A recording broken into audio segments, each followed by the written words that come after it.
The moment I knew my marriage was over wasn't when my husband found out about the affair. It was when another man forgot he was supposed to be pretending. He walked through my front door, smiled at my husband, then casually said, "I'll just grab it," and disappeared upstairs. Nobody had told him where to go. Nobody had invited him. He simply forgot he was a guest. People think affairs end because someone gets sloppy. A text message, a hotel receipt, a lipstick stain. Mine ended because another man acted exactly the way he always had. And for one terrible moment, he forgot my husband was home. My name is Claire. My husband's name was Nathan.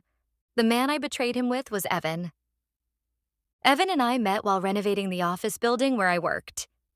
He was the project manager, confident, funny, the kind of man who made every conversation feel effortless.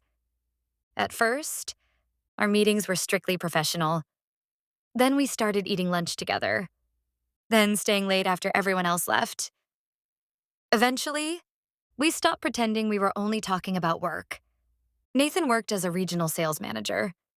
He traveled almost every week, 3 nights here, 2 nights there, sometimes longer, for months. Evan never came to my house. We met elsewhere. Hotels, his apartment, restaurants outside our neighborhood. Then, one rainy afternoon, my basement flooded. Nathan was out of town. I called Evan because he'd spent years working in construction. He came over, helped me move furniture, pulled soaked carpet into the garage, saved thousands of dollars in damage. After that, coming to the house became normal. Sometimes he'd help fix things. Sometimes we'd eat lunch. Sometimes he'd stay until just before Nathan got home. Little by little, he stopped asking questions. "Where are the trash bags?" He knew. "Do you have batteries?" He knew. "Where's the broom?" He stopped asking. The house became familiar. Too familiar. One Saturday, Nathan invited his brother and a few friends over to watch the playoffs. The television was loud. The grill was outside. The house was full. I hadn't spoken to Evan all week. Nathan's schedule had changed unexpectedly. I assumed Evan knew. Around halftime. The doorbell rang. I opened it. Evan stood there holding a small toolbox. I finally found the part for the bathroom sink. My heart stopped. He looked past me, saw 6 pairs of shoes by the door. He froze. "Oh." Before either of us could say anything, Nathan walked into the hallway. "Hey." I forced a smile. "Nathan, this is Evan, the contractor I told you about." Nathan shook his hand. "Oh, right. The sink guy." Evan nodded. "Yeah. I'll only be a minute." Nathan smiled. "Go ahead." Everything still felt salvageable until Evan forgot. He set the toolbox down, walked past everyone, turned left, skipped the downstairs bathroom completely, walked straight upstairs.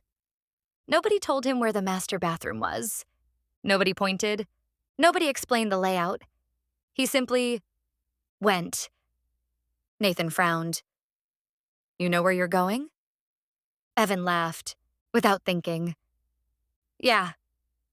Then his face went completely white, because he realized what he'd just admitted.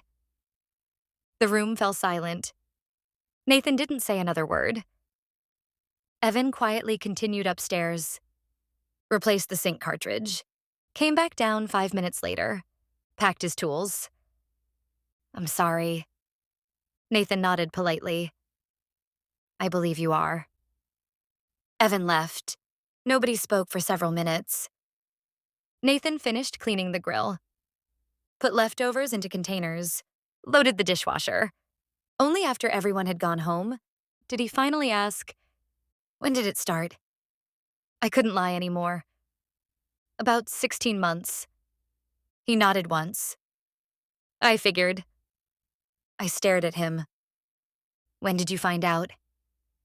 He smiled, not happily, just tired.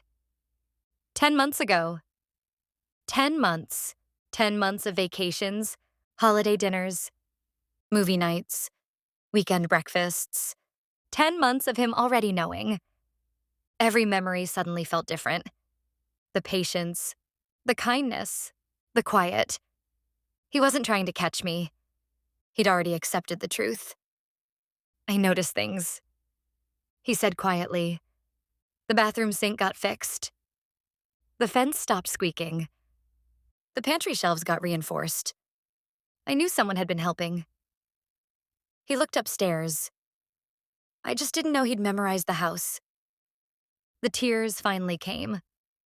I'm sorry. I know. He disappeared into his office. Returned carrying a thick manila envelope. Divorce papers. Already signed. Already dated. Already waiting. He laid them gently on the kitchen counter. Then he asked something I'll never forget. Do you know what finally convinced me? I shook my head. He never looked around. I frowned. What? He walked upstairs, like he'd been doing it for years. Another long silence.